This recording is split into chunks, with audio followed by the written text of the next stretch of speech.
few. So last month, I left you with this, that we would dig into these ideas. I can't change my genes, and my past is my future. Whatever happened to me is going to happen to me again.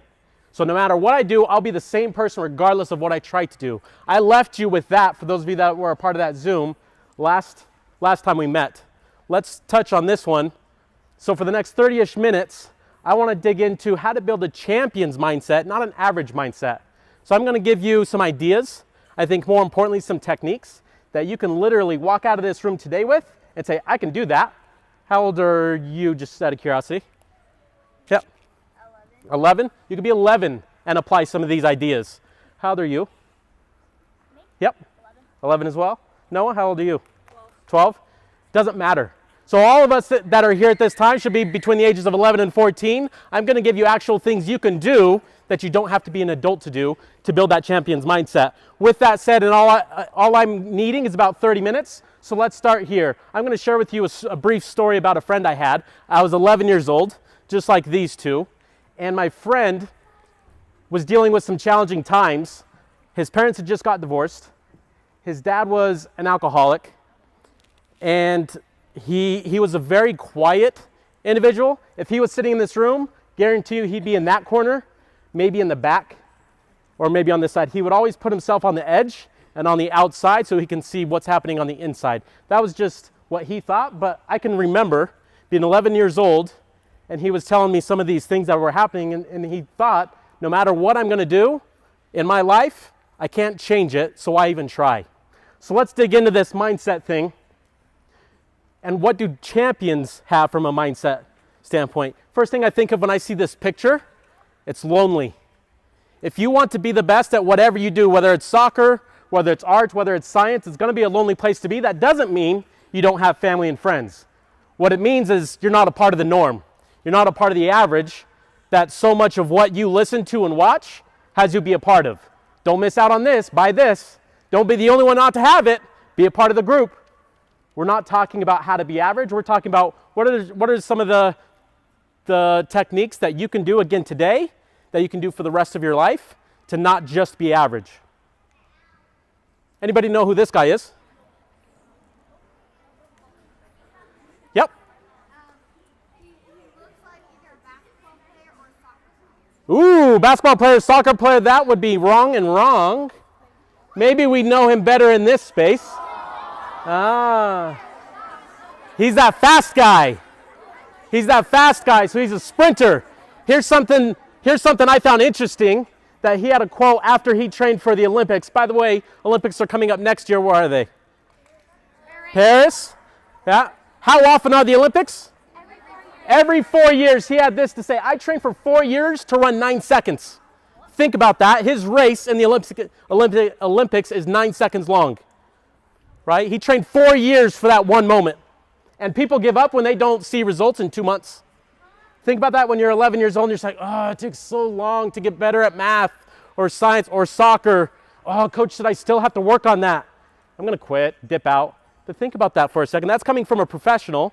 So just be mindful of that concept. Something that stuck with me is be patiently impatient. Let me repeat that. Be patiently impatient. Something like, number one, what the heck does that mean? Number two, those two words contradict each other, meaning they're opposites. But here's what I mean by be patiently impatient. Be impatient today to get started. Too many players and people say, oh, I'll start tomorrow, or I'll start that next week. I'll start that next year. I'll wait till January 1st. Somehow that becomes a magical date in so many people, right? So be impatient to say, do it today. Do it now, but be patient for the result. Usain Bolt was not born to run 9 seconds. He did not train the week before the Olympics to run as fast as he could. It took him 4 years to get to that point, right? And did he just run in one Olympics or multiple? Multiple. So now you're talking about 8 years to sustain 2 Olympics, right? Be patiently impatient. Start today, but give yourself time. Give yourself time to develop. Imagine this. If you had $86,400 in your savings account and a random person stole $10 from your savings account, would you be upset and throw all the remaining $86,390 away in hopes of getting back at that one person? Or would you move on? I would hope we would move on. Did you know we all have 86,400 seconds in your day? So don't let one person that takes away 10 seconds of it, giving you a rude comment, don't throw the other 86,390 seconds you have left. Don't just throw them out the window. Anybody relate to that one? Someone maybe that you didn't even know made a comment about you.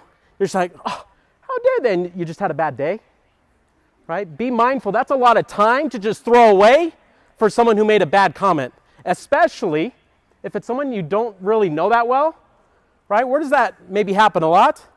I don't know how many of you are or aren't involved in that social media world. So it's an interesting place and a very dangerous one if you allow that to suck up your time. Here's what I'll leave you with on this one. Don't let those that don't mean that much, right? Don't let those, if you don't even know the person and they're trying to wreck your day, don't let someone who you don't even know be more important than who they really are. Are you with me?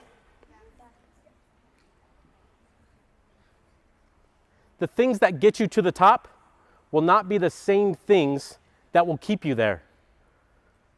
The things that got you to the top won't be the same things to keep you there. Who's confident that they're really good in a subject or something? How about just something in general? In the back? What are you good at? Huh? Math? Were you always that way, do you feel like? Okay. And now the challenge for you then, if you've been able to sustain that, that doesn't guarantee you anything for the future. Right? It's like getting an A in a class. What does that guarantee you for next year? Nothing. It means you're in a good spot, you're a good starting spot, but now your challenge becomes, can you sustain that year after year after year? Right? So be mindful, you have to retool yourself. Yep. What I'm good at is I'm good at Writing? Do you feel like you've always been good at writing, or has it kind of come along over the last year or two? It's come along, so it's been a process for you, and you've had it. Two different stories, two different experiences. Point being, we all have our own unique one, but just know this. What gets you to the top, if you're the best in your class, it's not always going to be the same things that'll keep you there when you get into high school. Or when you get into high school and you're at the top of your class, congratulations, where are you moving on to, whether it's college or a profession. Retool yourself. A lot of people get scared of this one. Good news for all of you. Good news for all of you, it happens naturally as well. Think about the things that you needed when you were 8. It's a little bit different than when you're 11. The things that you needed to really compete at the highest level in soccer at age 14 is going to be different at 17. Why? The game gets faster, it doesn't get slower. Right? The things that get you to the top are not the things that are going to keep you at the top. Again, we're talking about creating what? An average mindset? A champion's mindset. The best of the best. So this is not specific to players as soccer players. That's why we're here with this soccer club. But that applies to anything you kids do. Here's a dangerous one. Turning verbs into nouns. Don't turn verbs into nouns. What do I mean by that? What is a verb? Let's make sure we're all on the same page there. A word that makes, like, running is a verb. Like It's something you do. What is a noun? It's a subject. It's a person, place, or thing. Do not turn your verbs into nouns. What does that mean? When you lose, you are not a loser. When you win, that does not make me a winner, that I'm better than you now. That's a dangerous, slippery slope that a lot of people go down, and they identify with the result. They identify with what happened, and now that defines me. Be careful of that. To have a champion's mindset, make sure you keep that result exactly where it's at. Your team loses 5 games in a row, starts the season 0-5. Any one of you ever been there? Start 0-3, 0-4, it's going to happen. Bad news for you, it might happen again. Just remember that does not make you a loser because your team lost. Be able to, and I'll use this description, be brave enough, because society might tell you differently, be brave enough to separate from that result. 2 F words, the best learn to embrace. Don't worry, parents, this is a PG conversation. 2 F words. First one is failure. We've brought up that word, I think, a couple times. Failure is not a problem. What becomes a problem is how you deal with failure, because if you don't deal with it, you'll fail again. The best players in any aspect, in any sport, in any facet of life, they learn to embrace it and they don't look at it as that's going to define me. That's simply a new starting point to say that didn't work. We lost 2-1. What do we need to change a little bit differently that we have control over to try to flip that result? You lose again, you make tweaks again. But they embrace that, and they look at it more as a learning opportunity versus I need to stop right where I'm at right now because we're 0-2. And that's not a fun place to be. It's so easy to be that good teammate, isn't it, when your team's 5-0, you just won the last game 3-0 and had a hat trick. It's easy to be a good teammate then. It's harder to be that good teammate when your team's going through a little adversity. You started 0-5 instead of 5-0. Can you be that same good teammate? Embrace those opportunities as learning opportunities. The other F word, failing. I'm sorry, not failing, but fear. What is fear?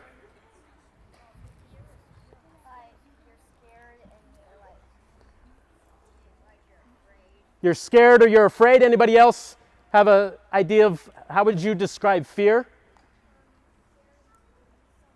Sorry? Scared to do something? Is fear something that's on the inside of you or outside of you? Inside. Something on the inside. It's made up. The best players or the best professionals in any working space, they don't look at fear as something they can control, so they don't pay much attention to it. That paralyzes a lot of people, and it keeps them from doing things. I can't go be that because I don't have any experience. Overrated. Start doing things. But that fear is made up. Just remember that. It's made up, and each one of you have control to let it overwhelm you or not overwhelm you. That's a decision. But 2 F words that they learn to embrace, failure and fear. Let's make this soccer specific. Who's confident in saying, I know I have a good trait, whatever that trait is, on your soccer team? Make it soccer specific. Who says, no shame.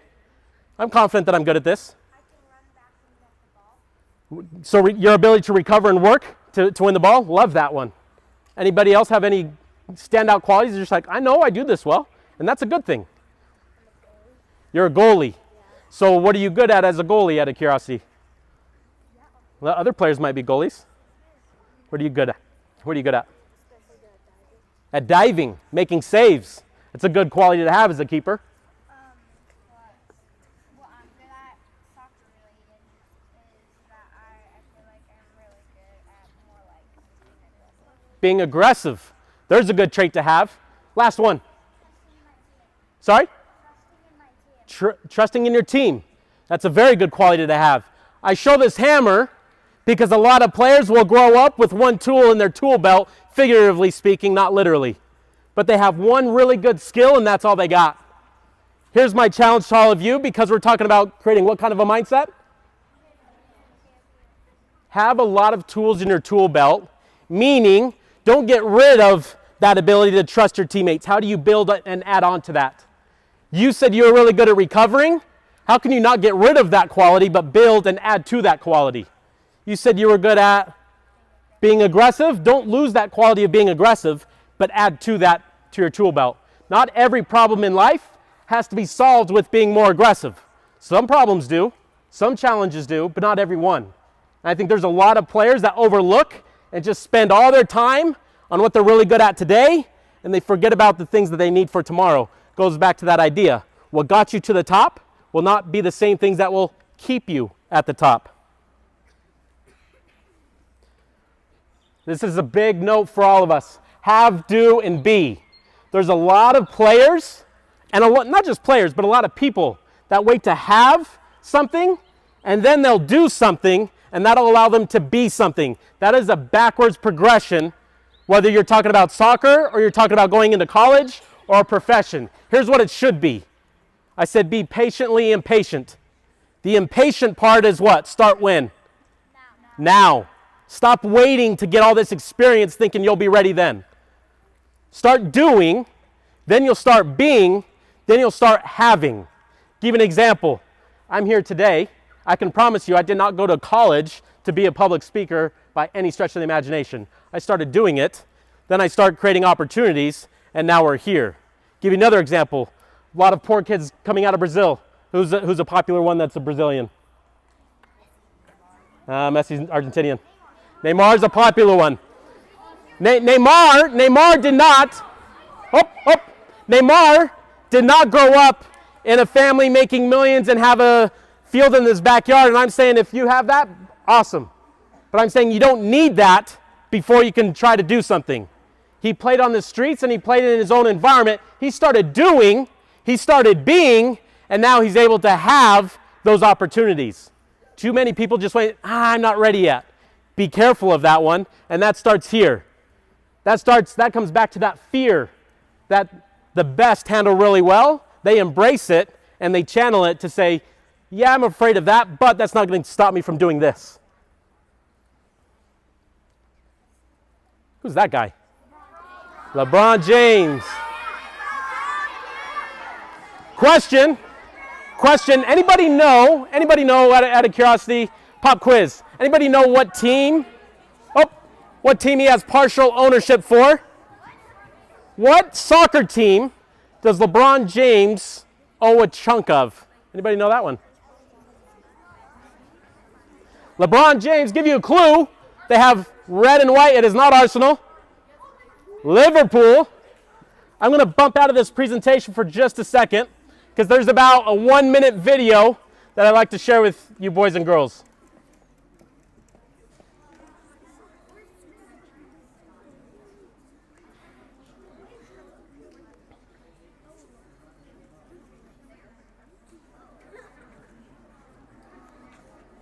But I am going to ask Up. 35-year-old LeBron. Listen up. A little bit of gray in that beard, right? Maybe a little bit less up top.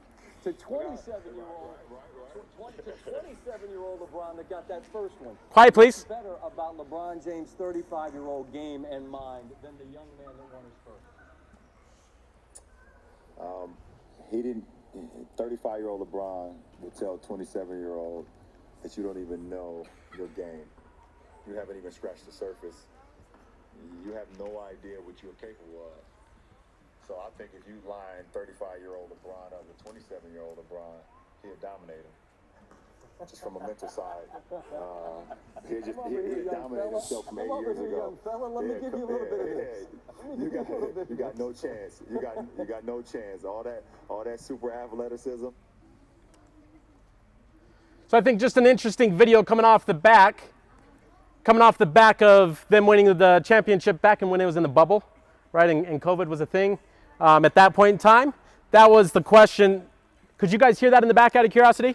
Not really. So the question that he was posed from the reporter was, what's the biggest difference between the 27-year-old LeBron James that won his first championship to the 35-year-old LeBron James that just won the championship 8 years later? For those of us in front, what did he say? Good. Who heard that one?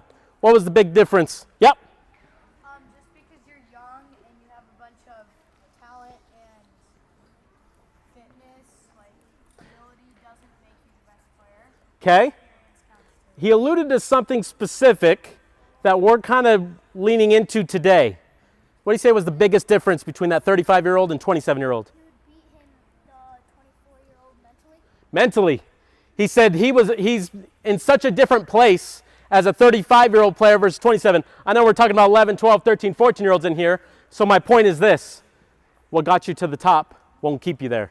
He has to evolve his game. And we're talking about arguably one of the best basketball players of all time.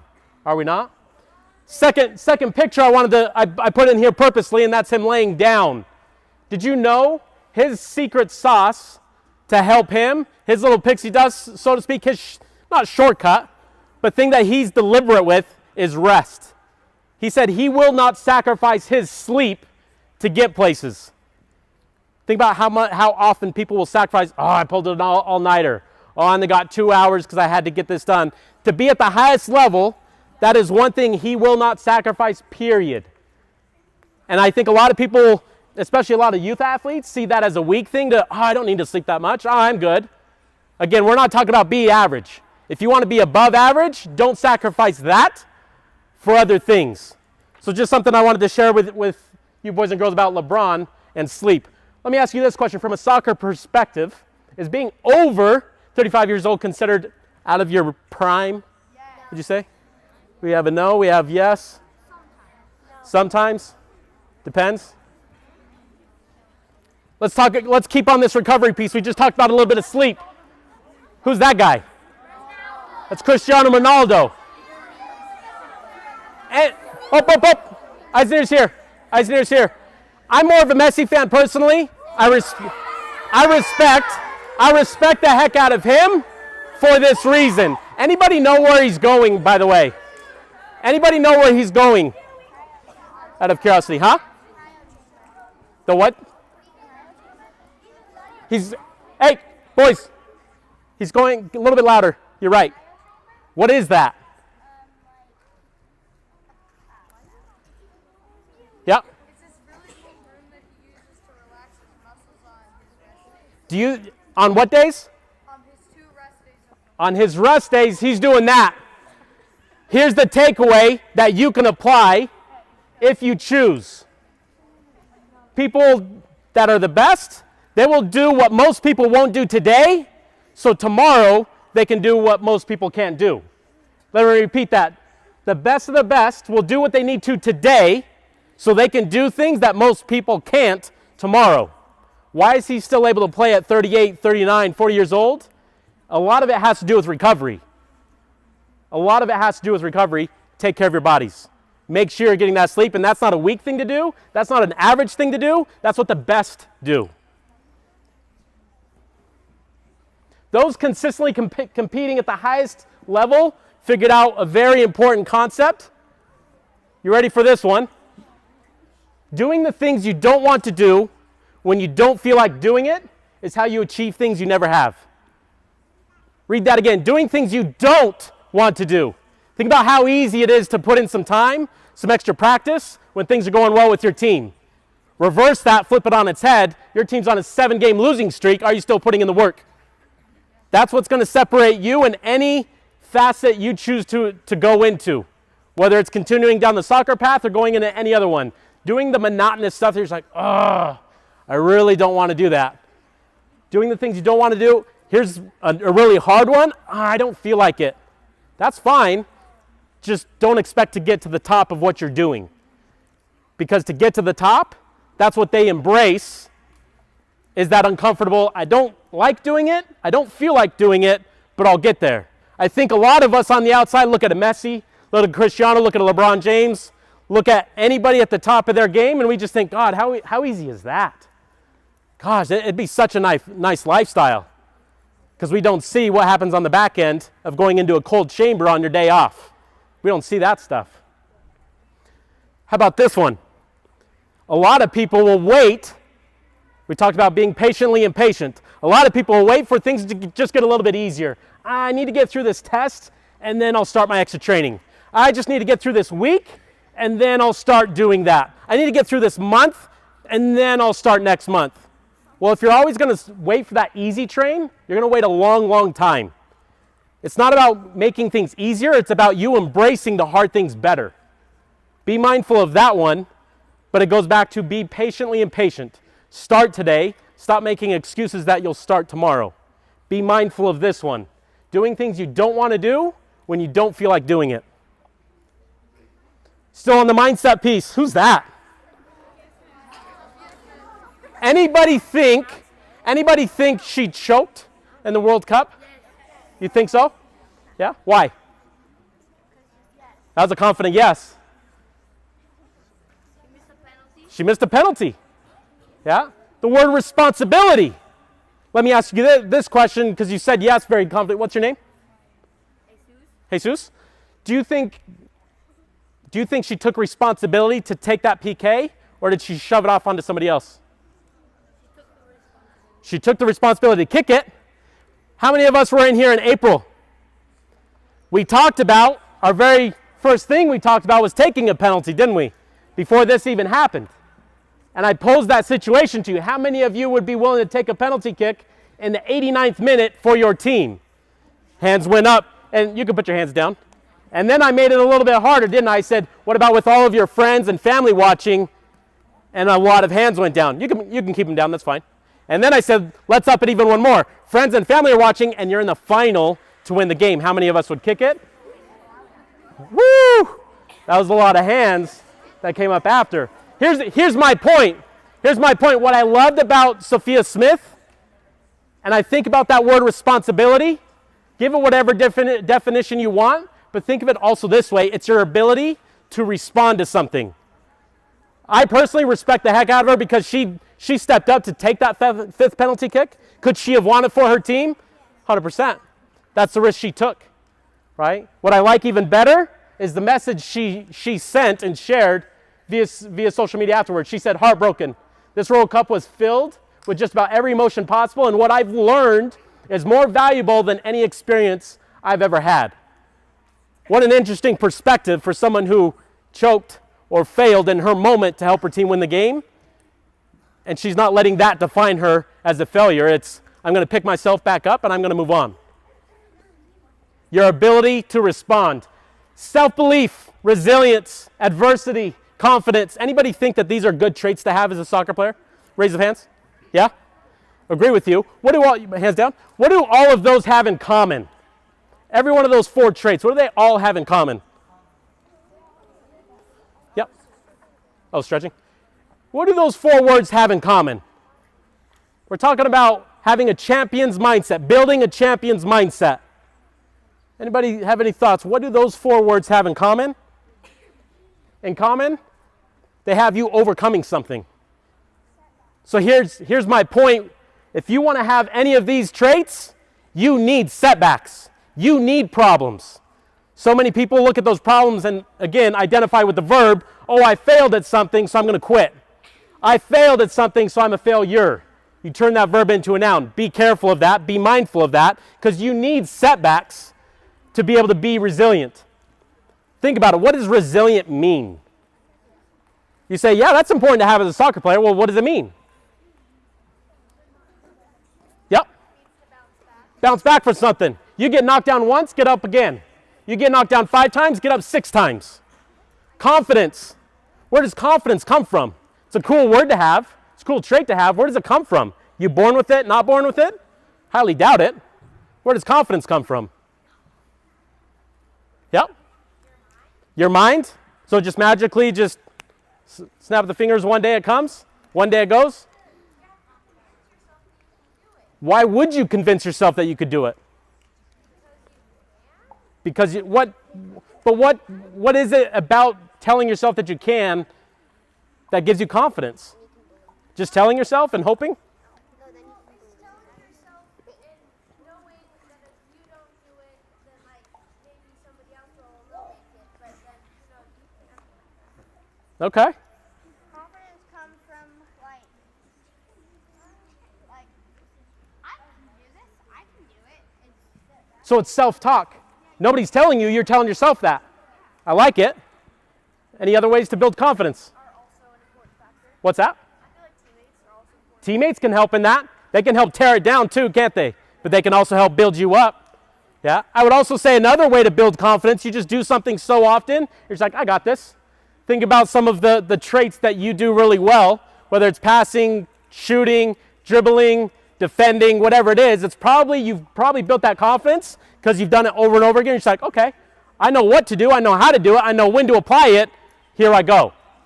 Yeah. Just remember, you need setbacks to develop these characteristics. Don't shy away from those pieces. Inconsistent performance does not mean you're not trying your best.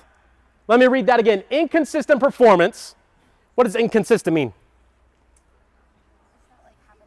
It's not happening over and over, right? It doesn't mean you're not trying your best. It often means you're doing your best in the face of turbulence. We are people with people problems. You are not a machine. This is reality. I think so many of us say, yeah, I want to get to a professional soccer player or whatever profession you aspire to have, and you think it's linear. Linear meaning it's a straight line going up, up, up, up. I had a good day. I'm going to have a good day tomorrow, guaranteed. It doesn't guarantee you anything. Just be mindful that your best may look like that. Let's go to Messi for a second. Anybody know what the most goals he's scored in a single season is? 91. Do you know what year that was? 2012.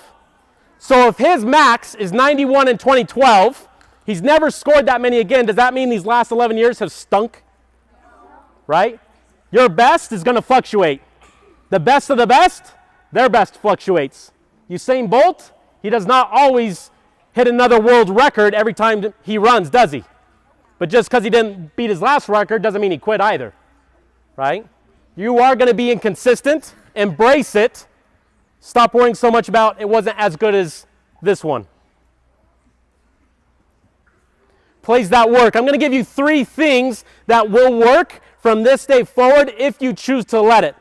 First one of those 3 is gratitude. It's like, well, that's simple. What do you mean about gratitude? I'm saying here's the society thing again. It's the fear of missing out, the fear of not being the only one to have something. Be more grateful for what you have versus comparing yourself about what you don't have. It's so easy to get caught up in that race. Oh, but I don't have this. But my friend has that. But they get this opportunity and I don't.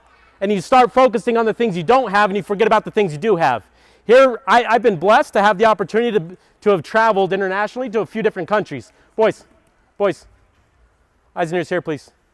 I had the opportunity to play professionally in Brazil. Anybody think that's a pretty cool opportunity to play professional abroad?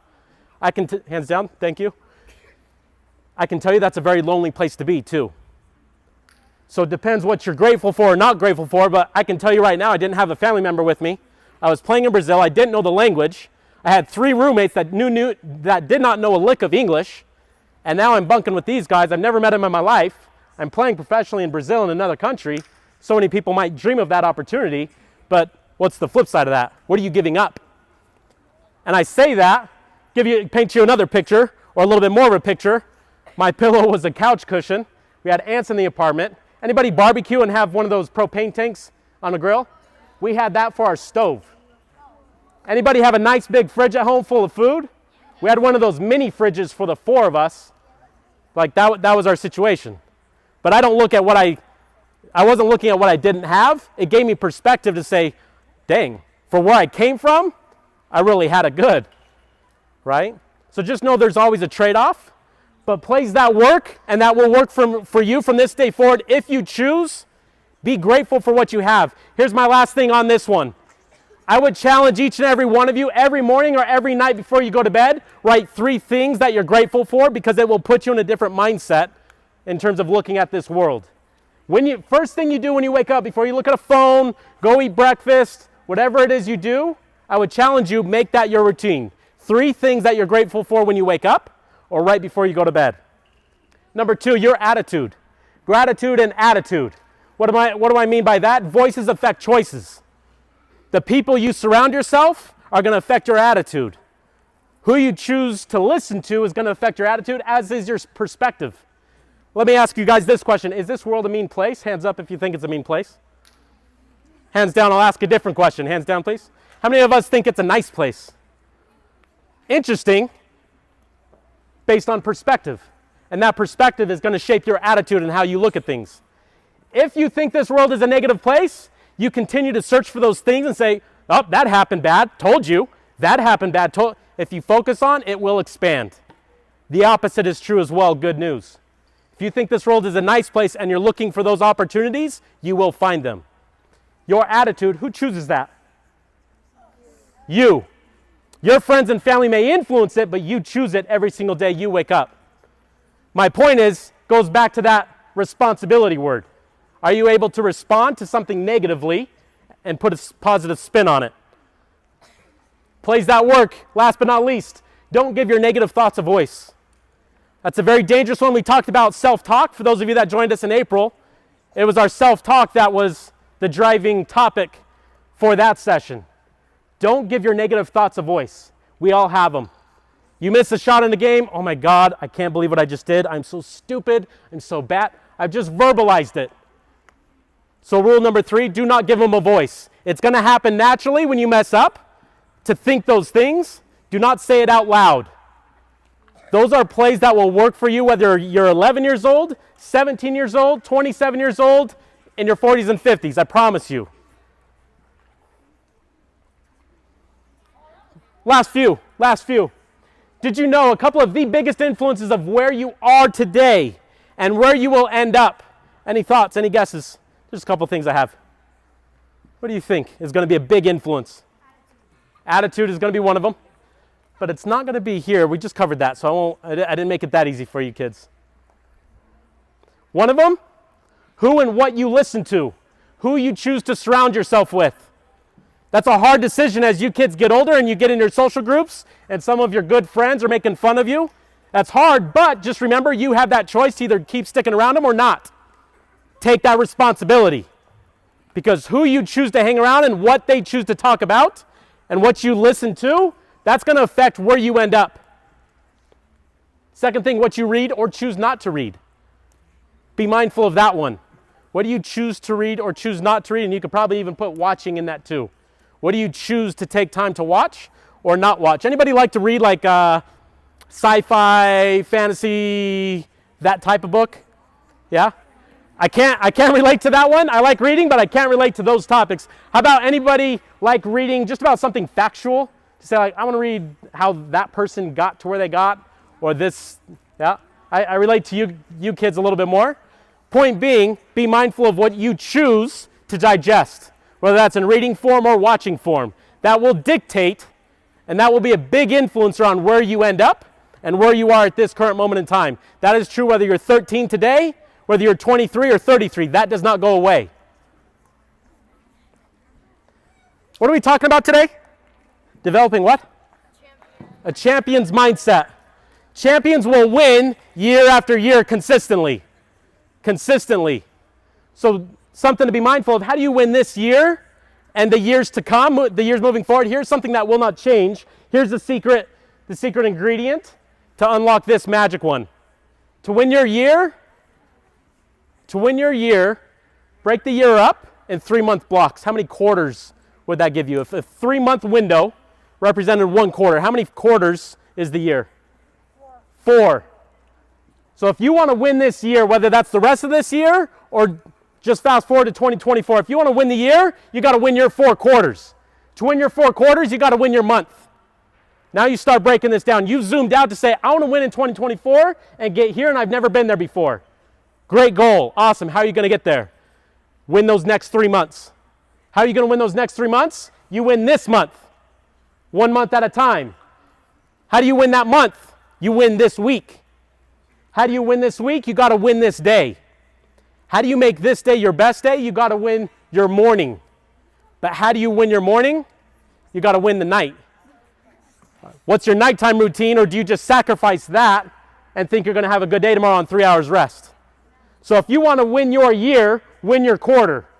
If you want to win that quarter, that 3-month window, you got to win each month one at a time. If you want to win that first month, you got to win each week. If you want to win that week, you got to win each day. If you want to win each day, you got to win your morning. But to make your morning a good morning, you got to what? Have a good night. And now you got real small real quick starting tonight. That's your kids' challenge as well. When are you going to start? A lot of adults will start January 1st. They'll just waste the next 4 months and say, I'll do that in 2024, but I'll waste these next 4 months. Challenge to you, can you start today? On Thursday, start tonight with a new routine, if you need a new routine, and then win your day starting tomorrow morning. Win that day, turn that day into a week, turn that week into a month, turn that month into a quarter, you turn those 4 quarters into a year.